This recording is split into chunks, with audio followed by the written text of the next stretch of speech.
순종의 열매 중에 충성이란 무엇일까? 2004년도에 우리나라에 결성된 3인조 보컬 그룹이 있습니다. 아실 거예요. SG 워너비라고. 혹시 들어보셨나요? 네, SG 워너비가 무슨 뜻인지 아세요?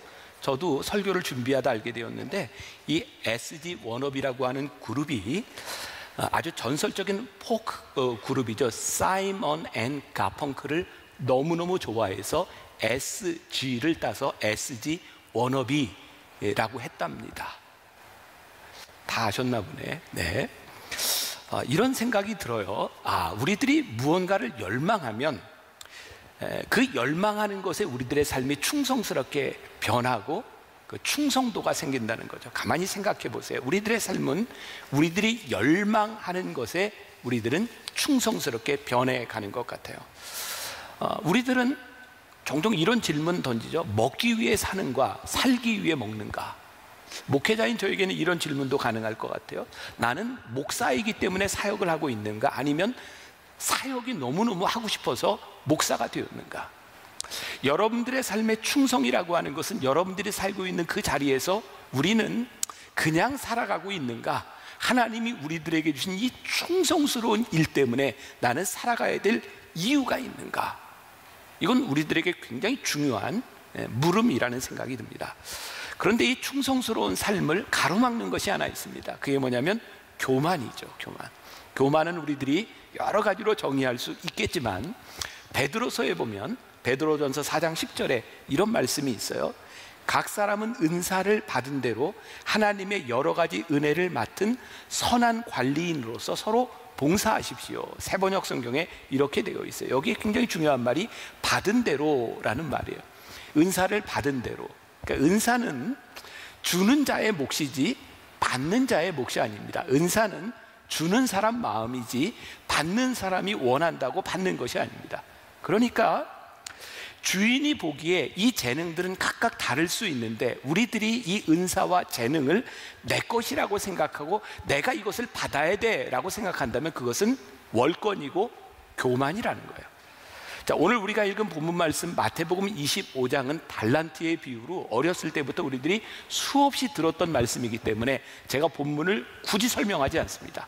자, 마태복음 25장 15절에 또 이런 말씀이 있죠. 각각 그 재능대로 한 사람에게는 금 5달란트를, 한 사람에게는 2달란트를, 한 사람에게는 1달란트를 주고 떠났더니 주인이 뭐대로?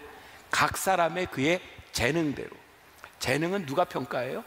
주인이 평가합니다. 받는 사람이 평가한 것이 아닙니다. 충성을 방해하는 아주 중요한 요소 가운데 하나는 충성의 조건에 대하여 사명을 주신 분의 관점으로 보려고 하지 않고 충성의 크기를 자꾸 내가 생각한다는 거예요. 충성은 내가 받은 것에서 출발하는 것이지 내가 받고 싶은 것에서 출발하는 것은 아닙니다. 제가 만나교회 목회를 하면서 종종 당혹스러운 일을 겪을 때가 있어요. 저희 교회는 어느 정도 규모가 있고 여유가 있는 교회다 보니까 도와달라는 요청들이 참 많이 옵니다. 그런데 모든 사람들을 도와줄 수는 없어요. 근데 어떤 분은 도와줄 수도 있고 어떤 분은 도움을 주지 못했을 때 도움을 받지 못한 분이 정말 제 마음을 상하게 하는 편지를 보낼 때가 있어요. 교회가 이런 일에도 도움을 주지 아니하고 그게 교회라고 할 수 있습니까? 이건 제가 굉장히 순하게 표현한 거고요. 정말 제 마음을 상하게 할 정도로 무섭게 비난하는 사람들이 있습니다. 왜 저분의 눈에는 교회가 이런 사명을 감당하는 것은 보이지 않고 이 사명을 감당하지 못하는 것 때문에 마음이 상하는가? 종종 교회에서 상처를 받고 떠나는 사람들을 보게 됩니다. 그런데 떠나는 사람들의 많은 경우는 신앙의 본질적인 문제보다는 나와 생각이 다른 것을 견디지 못하고 떠나가는 사람들이 참 많은 것 같습니다. 우리가 충성스러운 삶을 살아간다 하는 데 있어도 정말 중요한 것이 있는데, 충성스러운 공동체를 만들어가는데 참 중요한 것이 있는데, 나와 다른 그 사람들과 함께 우리들이 어떻게 충성스러운 공동체를 만들어 가느냐라고 하는 것이고, 또 충성이 하나님께서 우리들에게 주신 열정과 거룩한 불만족으로 우리들이 무언가를 하는 것이라면, 문제는 이 일들을 우리들이 무엇을 위하여 쓰느냐에 대한 부분이죠. 자, 적어도 오늘 예배를 드리는 우리들, 하나님께서 나를 불러주셨어. 하나님 나를 부르셔서 나를 하나님의 사역자로 삼아주셨어. 그런데 우리를 부르신 그 부르심이 무엇을 향해 쓰여지고 있는가, 이것을 점검할 필요가 있는 거죠. 자, 여러분들의 삶을 점검해 보세요. 나는 어떤 일에 가장 열정적이고 어떤 일에 내 은사가 있다고 생각하고 살아가는가. 오래전에 읽은 책입니다. 손현보 목사님이 쓴 목사님 전도가 너무 쉬워요, 이런 책입니다. 이 얘기 들으면 또 막 마음 상하는 사람들 많이 있죠. 전도가 쉬운 사람도 있고 전도가 어려운 사람도 있어요. 이 목사님 책에 이 목사님이 처음 어떤 교회에 이렇게 목회지로 부임을 하게 되었을 때 성도가 한 30명 정도 되는 어촌에 있는 교회였답니다. 그 교회에 처음 남선교회 원례회를 참석하게 되었는데, 그 원례회에서 총무가 나와서 보고를 하는데 이런 보고를 하더래요. 자, 1년 동안 우리 사업 보고를 하는데 우리가 회비를 걷어서 연초에 강아지를 한 마리 샀는데 이놈이 통통하게 잘 자라고 있고, 우리가 이 개를 키우는 목적은, 옛날 얘기입니다. 요즘은 이런 얘기하면 막 욕할 텐데, 여름 남전도에 부부가 친목 모임을 할 때 이 개를 잡아먹으려고 통통하게 잘 기르고 있습니다. 남전도에서 이 보고 하나를 하고 끝났다는 거예요. 목사님 책에 보면 이렇게 글이 나와 있습니다. 이 교회 남전도회는 완전히 개판이구나. 이런 개판인 남전교회가 하나님 교회의 주체가 되다니, 이대로 계속된다면 이 교회는 머지않아 망하겠구나. 예수님께서 피 흘려서 세우신 교회, 하나님으로부터 귀한 직분을 받은 남전도회의 1년 사업이 고작 개 한 마리 사서 그 개를 잘 키워 잡아먹는 것이란 말인가. 그리고 이 목사님은 교회의 체질을 바꾸어 가기 시작해요. 그런데 우리가 지금 생각하면 참 이상한 사람들로 느껴질지 모르지만, 이 사람들은 얼마나 충성스럽게 개를 키우고 있었을까요? 우리들에게 주신 열정, 우리들에게 주신 시간, 우리들에게 주신 재능들이 어디에 사용되고 있는가라고 하는 것은, 이 충성이라고 하는 것이 성령의 열매인지 아닌지를 가름하는 거죠. 자, 이제 제가 몇 가지를 이야기합니다. 이 충성이라고 하는 것은 믿음이 있는 자가 충성할 수 있다는 거예요. 자, 여러분들 신앙생활 오래 한 분들이 이런 얘기 참 많이 들었을 거예요. 이 믿음과 충성이라고 하는 것은 동일한 어원을 가지고 있다. 믿음, faith라고 하는 말은 faithful, 같은 어원을 가지고 있죠. 믿음이 있는 자가 신실합니다. 하나님께 대한 믿음을 가지고 있는 자가 신실하게 충성스럽게 살아갈 수 있습니다. 자, 오늘 여러분들이 물어야 될 중요한 질문입니다. 나는 하나님께 대한 믿음이 있는가? 그 믿음이 나를 충성스럽게 만들어 가고 있는가? 오늘 여러분들의 삶에서 나는 어떤 충성을 가지고 있는가? 이것도 제가 얼마 전에 읽었던 책인데요, 여러분들 잘 아시는 신은경 아나운서가 쓴 책인데, 내 나이가 나를 안아주었습니다 라는 책입니다. 이분이 책을 보내줘서 보게 되었는데 거기에 이런 게 나왔더라고요. 요즘은 호모 100라고 하는 말이 쓰인대요. 여러분 호모 사피엔스 뭐 이런 거 아시죠? 아시죠? 네, 호모 100라고 하는 게 뭐냐면, 이제 100세까지 장수하는 이 시대에 유엔에서 인류의 체질과 평균 수명을 이제 새롭게 측정해서 새로운 연령대를 발표했답니다. 잘 들어보세요. 18세에서부터 65세까지가 청년, 소망적이죠 굉장히. 65세에서부터 80세까지가 장년, 그리고 노년은 80부터 99세까지가 노년, 100세에 이르러서야 비로소 노인이라고 말한답니다. 여러분들이 지금 어디에 있는지 모르겠어요. 자, 근데 지금 이 유엔에서 발표한 이 새로운 분류가 어떤 사람에게는 굉장히 기쁘게 들릴 수도 있지만 어떤 사람에게는 한숨이 나올 수도 있어요. 우리들의 삶이 충성스럽게 준비되어 있고 살아가야 될 방향이 있는 사람이라면 오래 사는 것이 참 복된 일인데, 우리들의 삶의 신실함, 방향이 없고 그리고 방향이 없이 살아가는 우리들의 삶이 더 주어진다면 이 삶이 얼마나 부담스러운 일이겠어요. 그러니까 오늘 우리들의 삶을 충성스럽게 만든다고 하는 것은 길이에 대한 문제가 아니라 우리들이 어떤 존재로 준비되어 있느냐가 굉장히 중요한 일이죠. 영국의 파이낸셜 타임즈에서 발표한 겁니다. 2016년도에 발표했는데, 일본에서 경범죄를 저지르는 사람들 중에 31.5%가 60세 이상의 노인이랍니다. 이제 새로운 기준에 의하면 노인이 아니네요. 청년이네요. 근데 왜 경범죄를 저지르는가? 이 60세가 넘어서 생계를 유지하기도 힘들고 고독해서 일부러 경범죄를 짓고 감옥에 들어가는 사람이 31.5%가 된다는 거예요.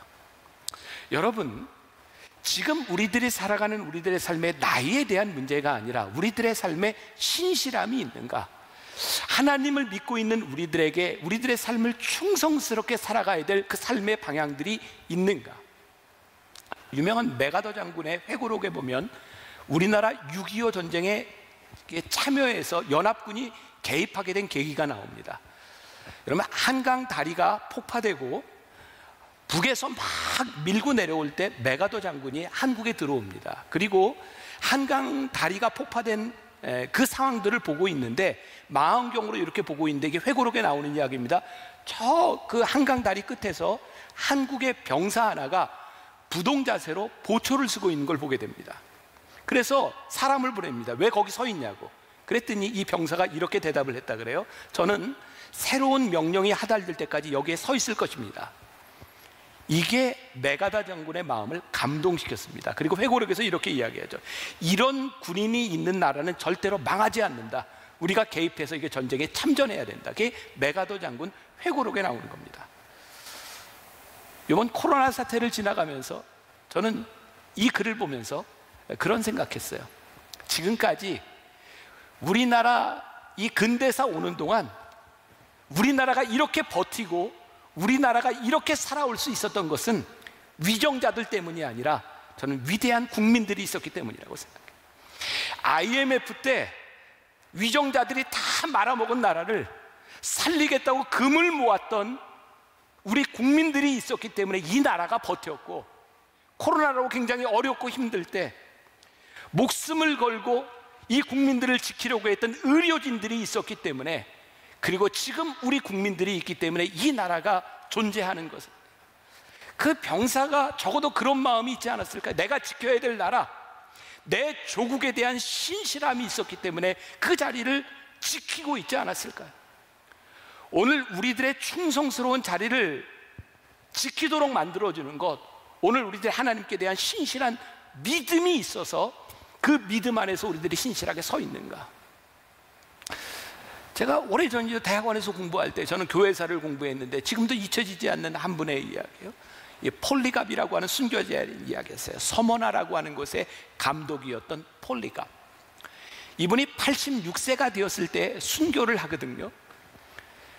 로마 황제들이 아무리 예수 믿는 사람들을 잡아 죽여도 죽이는 숫자보다 예수 믿는 숫자가 갑절로 늘어나니까 정책을 바꾸죠. 사람을 죽이는 것이 아니라 이제는 회유를 시켜서 배교자를 만들어야 되겠다고. 그래서 86세였던 서머나의 폴리갑 감독을 찾아가서 그 사람을 회유합니다. 영향력이 큰 사람이었고 존경받는 사람이었으니까 제발 예수를 믿지 않는다고 한마디만 하면 당신을 살려주겠어. 그때 서머나의 폴리갑 감독이 유명한 말을 남깁니다. 읽어드릴게요. 예수님께서는 86년 동안 나에게 한 번도 거짓말을 하신 적이 없고, 예수님은 한 번도 나를 배신한 적이 없는데 내가 어찌 구차한 생을 살겠다고 거짓을 말하겠어. 그리고 화형을 당합니다. 나를 한 번도 배신하지 않으신, 지금까지 나를 붙잡아 주셨던 하나님께 대한 그 믿음 때문에 서머나의 폴리갑은 신실한 충성스러운 종이 되어 믿음의 자리를 지킵니다. 저는 우리가 지금 예배드리는, 아니 우리가 지금 예배를 드리지 못하는 이 건물의 교회, 이 건물에 대한 문제가 아니라 우리들에게 주신 하나님의 큰 선물인 우리의 몸된 교회는 적어도 하나님 앞에 충성스럽게 살아가며 순교자의 피를 흘렸던 우리 믿음의 선배들에 의해서 세워진 그런 교회입니다. 그 교회에 있는 우리는 어떤 충성스러운 삶을 살아가고 있는가. 근데 이 충성의 굉장히 중요한 단어 가운데 하나가 청지기 의식이죠. 청지기 의식. 오늘 여러분들이 다 알고 있는 이야기 하는 겁니다. 자, 오늘 마태복음 25장 14절에 보면 이런 말씀이 있어요. 또 어떤 사람이 타국에 갈새 그 종들을 불러 자기 소유를 맡김과 같으니. 마지막 종말의 때에 우리를 심판하시는 일이 있는데, 이 사람이 얼마나 충성스러운가를 심판하고 있는데, 여기에서 뭘 심판하냐면 소유를 맡김에 대하여 심판하신다. 제가 오늘 이 말씀을 준비하고 여러분들과 말씀을 나누는 이 시간에 우리 공동체를 돕고자 하는 마음을 주시며 제가 여러분들에게 요청하는 이 시간에 하나님께서 저에게 그런 도전을 주시는 거예요. 하나님께서 우리 교회에 주신 우리 성도들의 헌금이 어떻게 쓰여져야 되겠는가? 하나님께서 우리 교회에 주신 자원과 우리들의 재능들이 어떻게 쓰여져야 되겠는가? 이것은 우리의 소유가 아니라 하나님이 우리들에게 맡겨주신 것이기 때문에 하나님이 우리들에게 맡겨주셨을 때 그분이 가장 기뻐하시는 일은 무엇일까를 고민하기 시작할 때에 우리 교회는, 우리 성도들은 충성의 열매들을 맺는 것이 아닐까요? 그래서 이 충성의 열매는 오늘 부제로 다뤘던 소유에 대한 문제가 아니라 존재에서부터 나오는 것이다. 자, 오늘 말씀에 근거해 보면 주인이 종들에게 맡겨진 것들이 있어요. 주인은 내가 너희에게 맡겨진 것을 너희들이 어떻게 관리했는가, 그러니까 어떻게 청지기로 살았는가를 가지고 심판하겠다고 말씀하고 있는 거죠. 그러니까 충성스러운 청지기라고 하는 것은 어떤 사람이냐면 오늘날로 이야기하면 매니저 같은 사람이죠. 내 소유는 아니지만 주인이 나에게 맡겨준 것을 우리들이 어떻게 잘 매니지하는가에 대한 부분이에요. 예를 들어보면 이제 이 본문을 가지고, 이 말씀을 가지고 우리 청년부 김종윤 목사님이 이제 청년부 설교를 하게 될 터인데 저에게 이런 예화를 하나 이야기했어요. 저는 잘 기억이 나지 않는데 청년들과 함께 어떤 찬양 콘서트를 이렇게 가기로 했는데, 제가 같이 가기로 했는데 못 가게 되었대요. 그래서 제가 못 가는 게 미안해서 김종윤 목사님한테 돈을 주면서 청년들에게 이 콘서트가 끝나고 맛있는 걸 사주라, 그렇게 얘기를 했대요. 그 순간 김종민 목사님은 자기가 굉장히 충성된 종이었대요. 왜냐하면 그 돈을 받는 순간 이게 내 돈이 아니라 목사님이 청년들을 맛있는 거 사주라고 했으니까 뭘 사줘야 될까라고 생각했기 때문에 자기가 충성스러운 종이었다고 얘기를 하더라고요. 그래요. 나에게 맡겨주신 것이 나를 위해서 쓰는 것이 아니라 나에게 맡겨진 이 돈이 어떻게 쓰였으면 좋겠다라고 말씀하시는 맡겨준 분의 합당하게 쓰는 것이 청지기 의식이다. 가끔 우리 교인들이 우리 행정을 담당하고 있는 조현철 목사님한테 이렇게 돈들을 줍니다.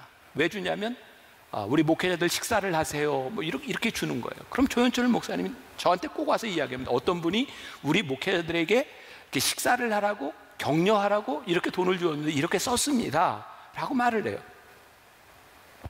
제가 조현철 목사님이 다 줬는지 본인이 조금 가졌는지 모르겠어요. 생각해 보세요.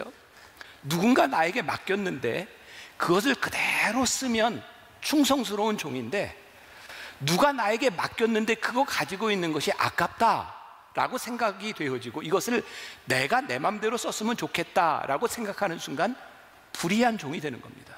여러분, 하나님께서 우리들에게 달란트를 맡겨주셨다. 그것은 내 것이 아니라 그것을 맡겨주신 주인의 의도가 있고 주인의 뜻이 있음을 우리들이 믿을 때 우리들의 삶이 충성스럽게 변해가는데, 그것을 잃어버리는 순간 우리는 선한 청지기가 되지 못하는 거죠.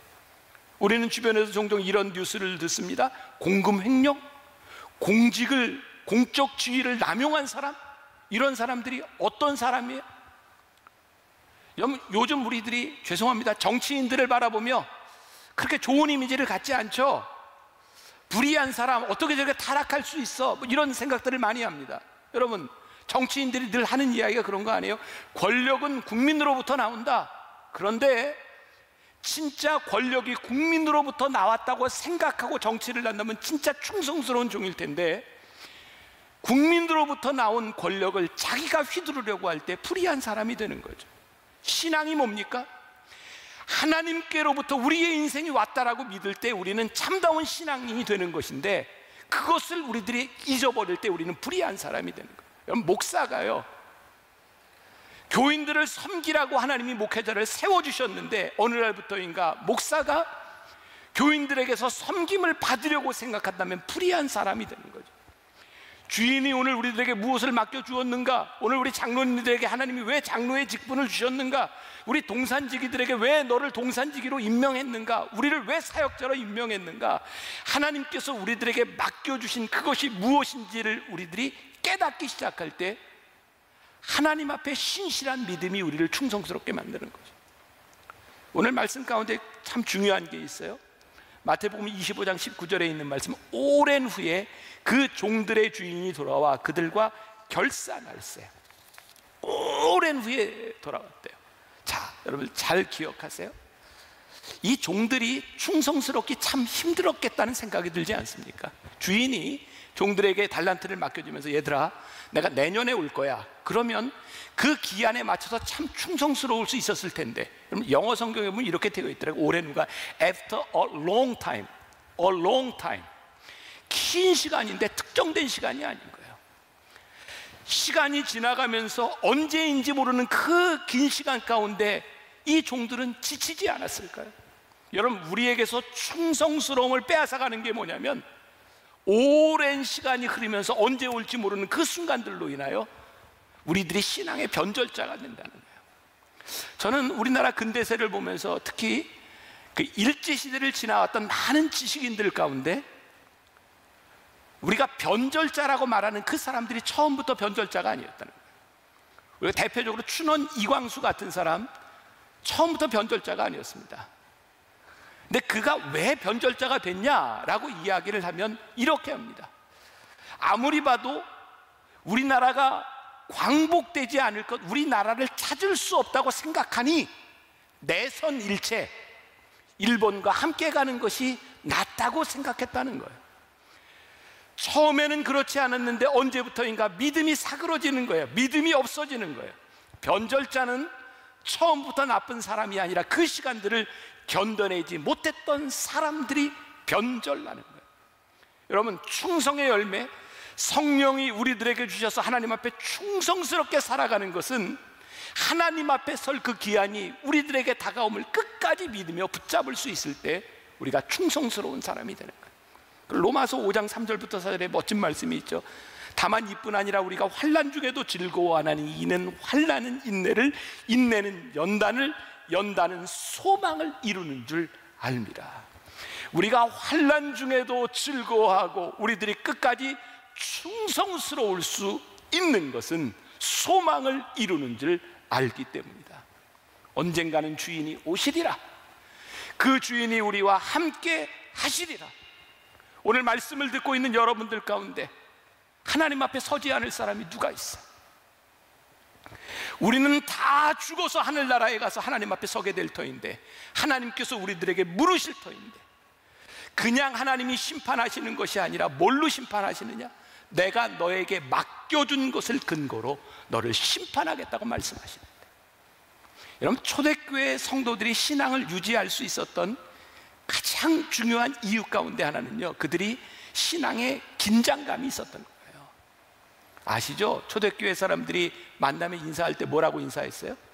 마라나타. 손 들고 인사해 볼까요? 마라나타. 네, 마라나타. 이게 무슨 뜻이에요? 주님 어서 오시옵소서. 그들이 하나님 앞에 신앙을 지키고 신실할 수 있었던 이유 가운데 하나가 마라나타였어요. 주님 어서 오시옵소서. 우리들의 삶이 언제 끝날지 모르는데 하나님, 우리들이 한결같이 하나님 앞에 우리들이 지키려고 하는 것이 있습니다. 주님 어서 오시옵소서. 주님 앞에 제가 서겠습니다. 이것이 우리를 충성스럽게 만듭니다. 우리의 신앙의 가장 큰 무서움이 매너리즘 아닐까요? 매너리즘. 저는 요즘 라이브톡으로 우리 교인들과 함께 카톡방에서 이렇게 대화를 하면서 계속 그런 얘기 해요. 이 코로나로 인해서 우리가 예배를 드리지 못하고 각자 흩어져서 모이지 못하고 지나야 되는 이 시간이 하나님께서 우리들에게 주신 너무나 놀라운 축복이다. 왜? 우리가 너무 쉽게 예배드렸던, 너무나 쉽게 생각했던 그 신앙들이 그렇게 쉬운 것이 아니라 지금 우리의 신앙의 자리에서 매너리즘에 빠진 우리들로 하여금 우리를 돌아보게 하시고 신앙을 점검하게 하심으로 인하여 우리를 충성스럽게 만드는 일은 우리들에게 큰 축복이다. 와, 로마서 말씀이 이런 말씀이었구나. 환난 중에도 우리들이 즐거워하는 것은 이 모든 것을 통하여 소망을 이루는 줄 알기에 우리들이 즐거워할 수 있는 겁니다. 우리 성도들에게 이 충성에 대한 열매에 대해서 묵상팀에게 물었을 때 묵상팀에서 이렇게 대답을 해 주었습니다. 제가 좀 읽어드릴게요. 어떤 권사님의 이야기입니다. 2년 전 내가 권사 취임을 할 때는 본이 되는 권사님을 자신의 멘토로 정할 수 있었다. 주변에 참 좋은 권사님들이 많아 어떤 분으로 해야 할지 행복한 고민을 하고 있을 때 내 눈에 들어온 한 분이 계셨다. 늘 성전 입구에서 환하게 웃어주시는 한 여자 권사님. 언젠가 강대상에 올라가 안내하는 사역을 19년 동안 한결같이 했다고 담임 목사님에게 축하도 받고 사진도 찍으셨던 그 권사님이 언제나 그 자리에서 늘 온화한 모습으로 그 사역을 하고 계셨다. 그 장면을 성전에 앉아서 보던 나는 순간 뿅 반해버렸다. 그래, 바로 저 모습이야. 많은 좋은 모습들 중에서도 늘 한결같이 누가 봐주든 안 봐주든 작은 일에 충성하는 그 모습이 내가 평생에 해야 할 이름을 깨달았다.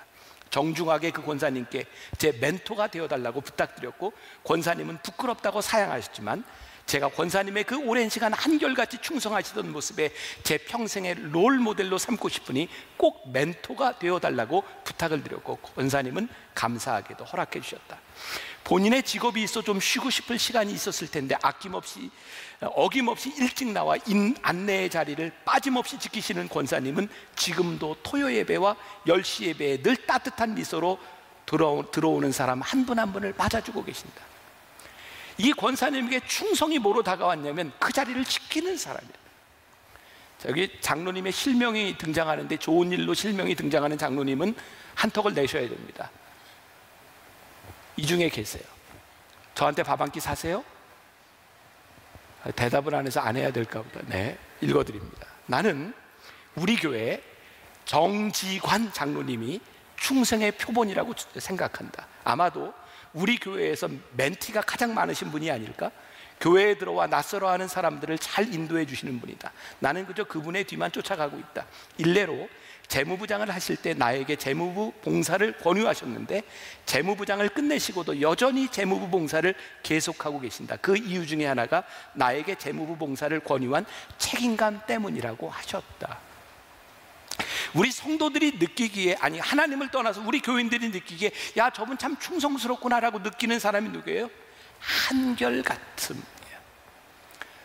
여러분, 여기에서 한결같음이라고 하는 것은 내가 그 자리를 꼭 지키고 있다, 이것이 한결같음이 아니라 하나님께서 우리들에게 말씀하신 그 자리를 지키는 것이죠.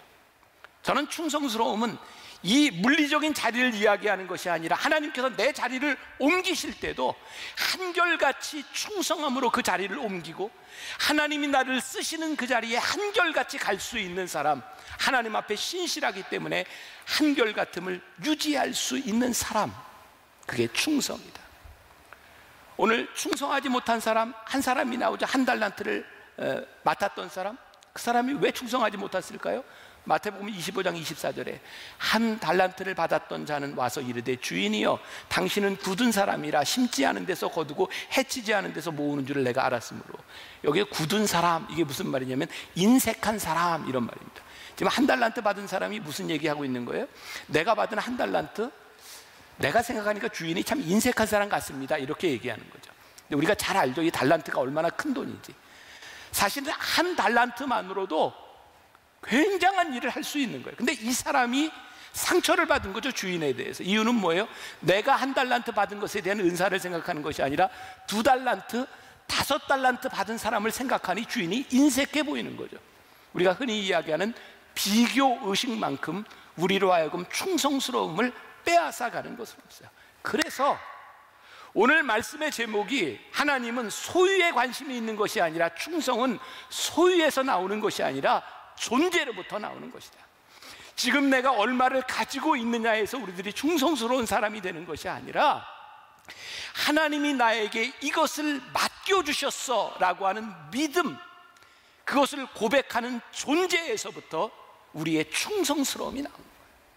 여러분, 비교하기 시작하면 우리들에게는 시기심이 생깁니다. 그런데 인정하고 나면 그 시기의 대상을 칭찬할 수 있습니다. 제가 많이 기도하는 것이 있어요. 저도 부러운 사람이 많아요. 여러분들의 삶에도 다 그럴 거예요.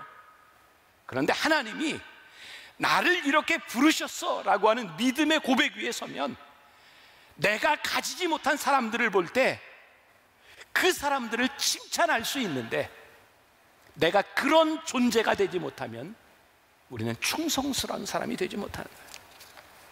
저는 충성에 대한 이야기를 할 때마다 비교되는 사람, 사울과 다윗이죠. 사울왕, 그는 하나님이 택하여서 참 귀한 일을 맡겨주신 사람이었는데 끝까지 충성스럽지 못했습니다. 왜요? 그는 기다리지 못했거든요. 조바심이 많았거든요. 그래서 우리가 잘 아는 사무엘상 13장, 14장, 15장에 보면 하나님께서 이 사울왕을 버리시게 되는 이유가 나오죠. 네가 제사 드리지 말고 기다리라라고 했는데 사울왕이 기다리지 못합니다. 조급해져요. 그래서 사무엘상 15장 20절에 유명한 순종이 제사보다 낫다는 말이 나오죠. 여러분, 순종은 하나님을 믿는 자의 특권입니다. 하나님은 오늘 여러분들이 제사를 드리는 얼마의 소유를 가지고 하나님 앞에 나왔느냐에 대한 부분이 아니라 여러분들이 어떤 존재로 여기 나왔느냐를 물으시죠. 그럼 다윗을 보세요. 다윗의 인생에 진짜 힘든 시간들이 있었잖아요. 골리앗과 싸움 이후에 그가 쫓겨다니던 그 시간들이 얼마나 버겁고 힘들었습니까? 근데 다윗의 인생에 진짜 복된 것은 뭐냐면 그가 어려움을 당할 때 하나님께서 사울왕을 죽일 수 있는 기회를 주셨는데도 죽이지 않았던 거예요. 기다립니다. 하나님, 왜 저를 이 자리에 세우셨는지, 사울왕을 하나님이 세우셨다면 하나님 알아서 하세요. 그럼 다윗이요, 그 험악한 시절을 지나고 왕이 되었을 때 나이가 몇인지 아세요? 30살입니다. 다윗이 지나왔던 일들을 보면 어떻게 저렇게 힘든 시간을 지나갈 수 있을까라고 생각했는데 그가 그 시간을 인내하고 기다렸을 때 그가 더 수십 년을 하나님 앞에 쓰임받을 수 있는 시간을 지나갑니다. 여러분, 충성스러움은요, 우리의 조바심에 있는 것이 아니라, 우리의 가진 것에 있는 것이 아니라 오늘 우리가 있는 자리에서 우리들에게 물으시고 너희들이 어떤 존재냐 라고 하는 것을 물으시는 거예요. 왜 충성이 성령의 열매인지 아세요? 성령 앞에서 우리를 보지 않으면 우리는 우리의 모습이 제대로 보이지 않습니다. 그리고 우리는 절대로 충성스럽게 살지 못합니다. 여러분들을 축복하고 여러분들을 권면하고, 여러분, 하나님 앞에 충성스러운 존재로 살아간다는 것, 그게 얼마나 복된 일인지, 그리고 여러분들이 잊지 말아야 될 것, 우리들이 하나님 앞에 서게 될 때에 하나님께서 우리들에게 물으시는 것은 우리들에게 맡겨주신 것을 가지고 심판하신다는 거예요. 우리가 부끄럽지 않게 끝까지 이 길을 살아가다가 하나님 앞에 복된 사람으로 그렇게 만날 수 있는 여러분들이 되시기를 주님의 이름으로 간절히 축원합니다.